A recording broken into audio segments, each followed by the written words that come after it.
नाम आनंद भवर और आप देख रहे हैं साजी यूट्यूब चैनल। आज हम बात कर रहे हैं अपनी बेबाक आवाज के बुलंद बादशाह ओवैसी साहब की। भारत के दक्षिण राज्यों के राजनीति में असदुद्दीन ओवैसी का नाम तब सुनने को मिला जब वह साल 2004 में हैदराबाद के लोकसभा क्षेत्र से सांसद चुने गए। ओवैसी ऑल इंडिया मजलिस-ए-इत्तेहादुल मुस्लिमीन के राष्ट्रीय अध्यक्ष है। साल 2004 में सांसद चुने जाने के बाद 2009 और 2014 के आम चुनाव में भी हैदराबाद क्षेत्र से सांसद चुने गए। 2019 के आम चुनाव में वह अपनी पार्टी ऑल इंडिया मजलिस-ए-इत्तेहादुल मुस्लिमीन से फिर एक बार हैदराबाद क्षेत्र से उम्मीदवार है। इसके अलावा ओवैसी हैदराबाद क्षेत्र से Owaisi hospital and research centre के अध्यक्ष है। असदुद्दीन ओवैसी के पिता सलाहुद्दीन ओवैसी भी एक राजनेता थे।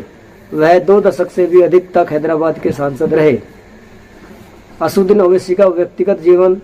असदुद्दीन ओवैसी को मुसलमानों के नेता के तौर पर पहचाना जाता है।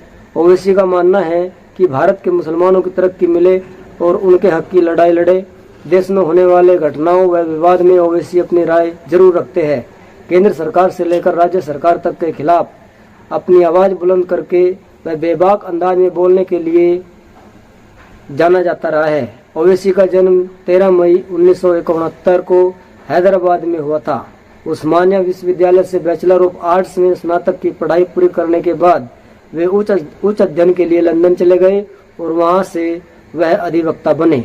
ओवैसी की शादी फरहीन ओवैसी से हुई है। ओवैसी के कुल 6 बच्चे हैं, जिनमें एक बेटा और 5 बेटियां शामिल है।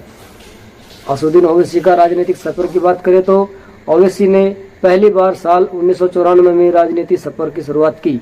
उन्होंने आंध्र प्रदेश की 4 मीनार विधानसभा सीट से पहली बार चुनाव लड़ा था और उसमें उनकी जीत भी हुई थी।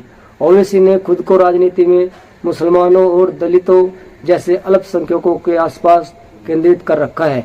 असदुद्दीन ओवैसी के दादा अब्दुल वहीद ओवैसी ने राजनीतिक पार्टी मजलिस-ए-इत्तेहादुल मुस्लिमीन को 1957 में ऑल इंडिया मजलिस-ए-इत्तेहादुल मुस्लिमीन के रूप में फिर से आरंभ किया।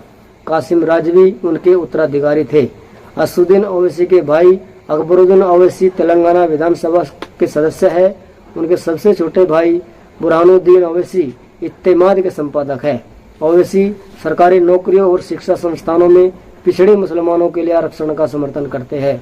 यह भी कहते हैं कि वह हिंदुत्ववादी विचारधारा के खिलाफ है, लेकिन हिंदुओं के खिलाफ नहीं। साभार इंडिया टीवी इंडिया। दोस्तों, वीडियो अच्छा लगे तो लाइक करना, सब्सक्राइब करना।